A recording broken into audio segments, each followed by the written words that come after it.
सारी दुनिया दुखी क्यों है, इसका कारण समझेंगे तो इसके दो कारण होते हैं। हमारे तीन तरह के कर्म हैं, संचित, क्रियामान और प्रारब्ध। जन्म जन्मांतर जो किए हैं अच्छे बुरे कर्म, उनको संचित कर्म कहते हैं। तो कभी उसमें पाप पुण्य, तो उसके फल अनुसार हमें सुख दुख मिलता रहता है।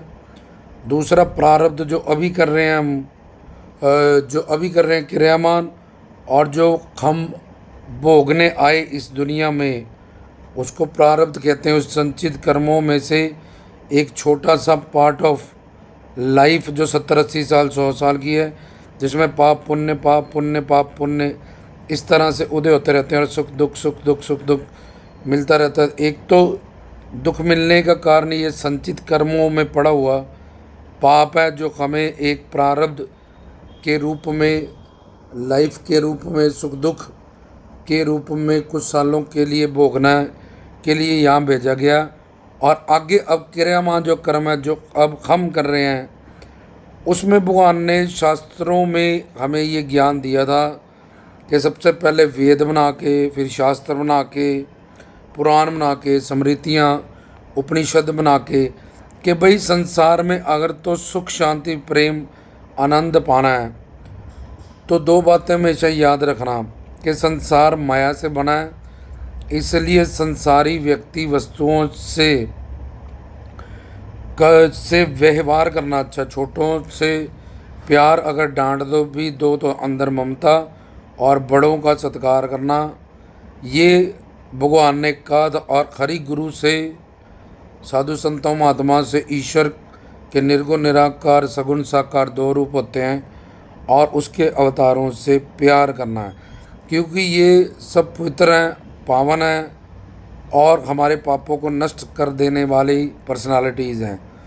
और दूसरा, संसार में जब तुम्हें अपने दान अनुसार रोटी कपड़ा मकान मिले तो उन चीज़ों का उपयोग करना है।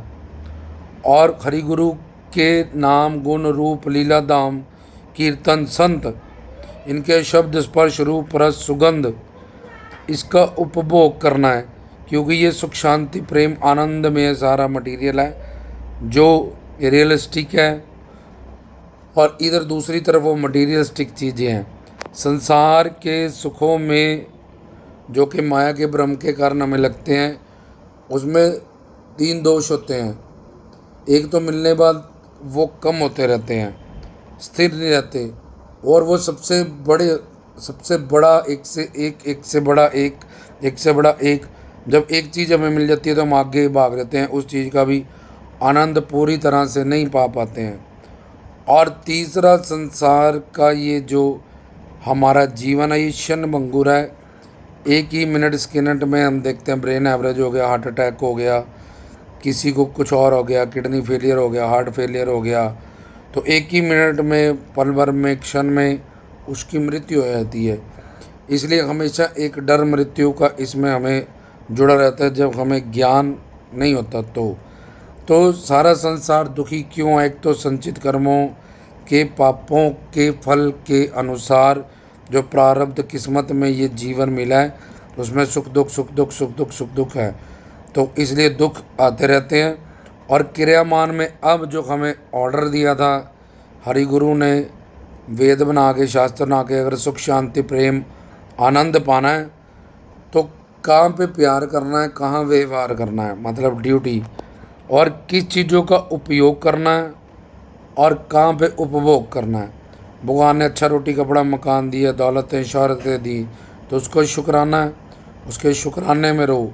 लेकिन फिर भी इस संसार को, इस माया के खेल को समझते हुए, यही खेल समझाने के लिए हमारे हिंदुस्तान में बड़े बड़े ऋषि मुनि संत महात्मा गुरुजन सब अवतारी सब गृहस्थ जीवन में हैं, ताकि इस बात को वो समझा पाएँ, हम हमारे तक पहुंचा पाएँ जो वेद शास्त्रों ग्रंथों पंथोपनिषद की है।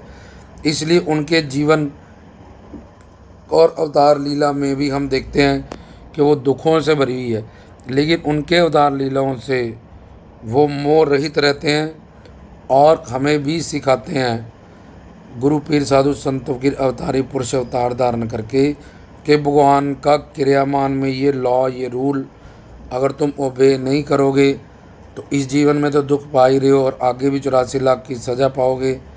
और उसके बाद भी इस दुख की नगरी, माया की नगरी से निकलने के बाद भी दुख, और फिर वहाँ यमदूतों के पास दुख, और उसके बाद फिर जो जीवन मिलेगा उसमें फिर दुख।